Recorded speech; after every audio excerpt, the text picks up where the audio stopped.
Hey, somebody left a little do-me thingy over here. On purpose. Oh, keep it there? Oh, my bad. Sorry, guys. Thought somebody was out of there. Want me to cover it up with the water bottle again? All right, my bad. Kevin over here. You're obviously no stranger to short notice fights and everything, but what was the timing like on this one? How much time did you have to prepare? Honestly, they asked me this a little while ago, and I was thinking about it. Probably like a few days before that St. Louis card, like about a week before that, they kind of like called me and was like asking me about it, and I was like, hell yeah, let's do something.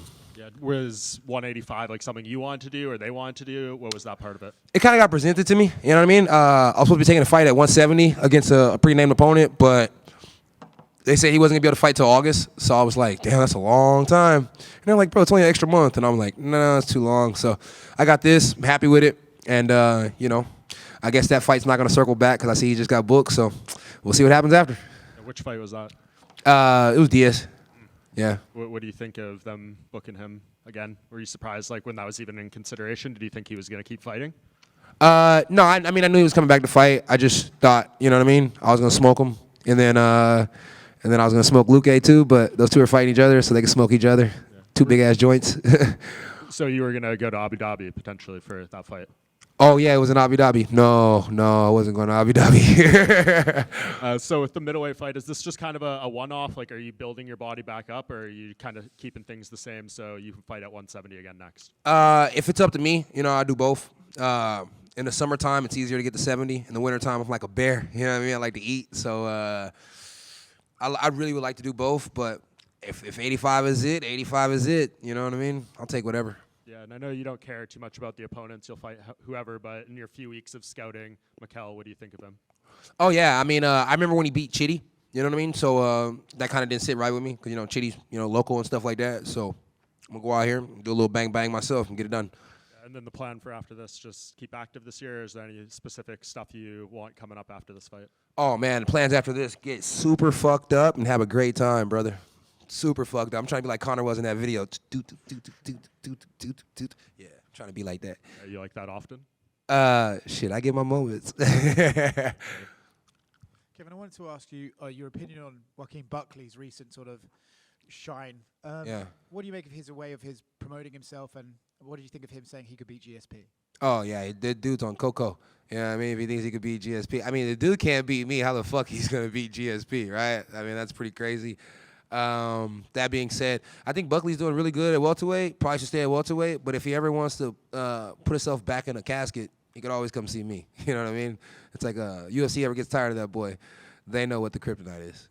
You said you got offered the Nick fight. I mean, he's a legend of this game, and I'm sure you'd love to test himself against him. Was there any thought that maybe I'll wait because it's someone like Nick Diaz, or you were just like, I don't care who it is, I have to fight? I don't want to wait for nobody. You know what I mean? It's like waiting is just not a game that I've ever been really good at. And, you know, waiting to get paid, waiting to scrap, just sucks, you know? It's like, it's usually when I lose is when I'm waiting to fight. You know, it's like I usually get my ass beat. I hate waiting around. I'm waiting around, I'm probably partying.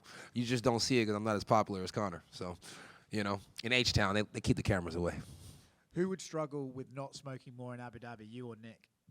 Honestly, probably both of us. So it's like, I don't understand why the fuck either one of us would want to go to Abu Dhabi. I think it's a beautiful place.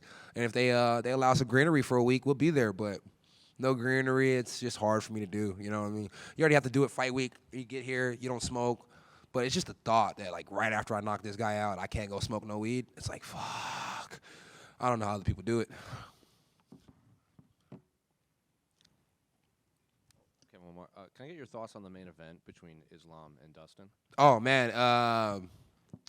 Islam's a beast. It'd be nice for Dustin to write that story, you know, going off into the pit of fire, did everything he wanted to do, getting it all done. I don't really bet a lot, you know what I mean? Unless I'm at home with the buddies and we're shooting some dice and playing dominoes. But if I was shooting some dice and playing dominoes right now, I'd probably roll my dice on Islam, you know what I mean? But if I crapped out, you know, just because Dustin Poirier did his thing. So you just don't never know. I would love to see Poirier dreams come true.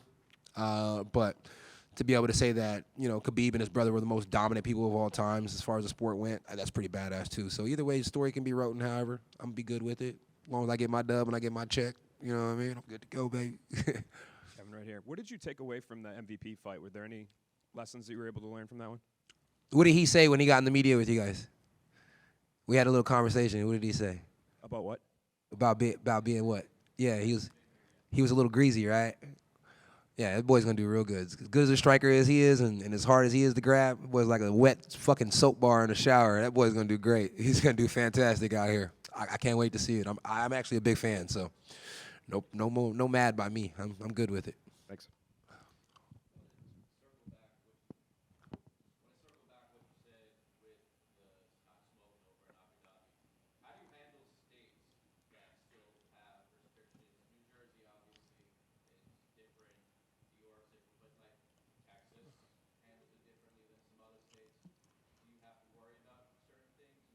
What do you mean, Texas? Texas what? Texas what? They got rules against it? I ain't even know that, bro. You throwing me for a loop right now.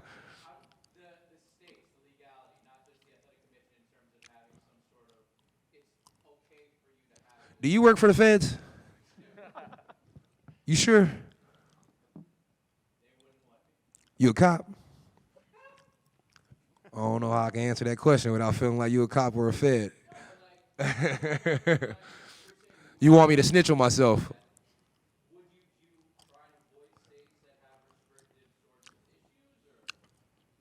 I think the UFC does a good job of booking me where they want me to be. I think they do they do a really good job booking me where they want me to be. They like booking me in spots where I'm gonna have a little bit better of a personality, and I think I got a good personality here. I like it. I don't know if that answers your question or not. Thank you. Hey, Kevin, right over here. So last two fights, you suffered two very close decision losses, obviously in the last two. Is there anything that changed in the regimen as you prepare for this fight, looking to get back into the win column, or is it more so just honing in on those skills? I'm probably more so toning in on those skills, but, it's like you said I lost two close ones. I lost one close one, and then the last one I got my ass beat. But I do appreciate you being nice. He's very nice. MVP fight was a good fight. But in this fight, do you feel like your opponent has any glaring holes in his game, or do you think that both of you guys are pretty evenly matched? And obviously you think you're better, but do you see any holes in his game? No, I mean, I don't think we're evenly matched. I thought I was way better than the last two guys. But, yeah, I definitely think I'm going to smoke him. Like a fat-ass blunt, I'm going to smoke him. Thank you. No problem. Kevin, I wanted to get your thoughts, too, because we were talking about Islam. Islam has made it clear that within a year he'd like to go up and challenge for the 170 belt as well. Champ. Both, yeah. You think he would do well? Champ. Yeah. Champ, for sure. I think Khabib could have did the same fucking thing if he wanted to. So, yeah, for sure.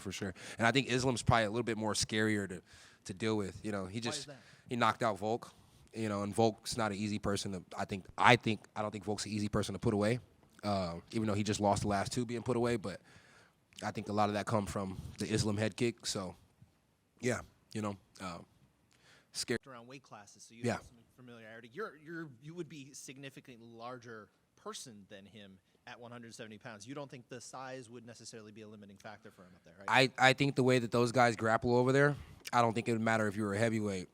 When they decide to get you down, they're going to get you down. They're persistent, they work hard, and they're really, really good at what they do. So, and I really suck at wrestling, so I wouldn't want no problems with that guy. You know what I mean? So I know how to pick my fights. My mama taught me well. Thank you. Kevin right here. Yeah, my guy. What's up? Hey, bro.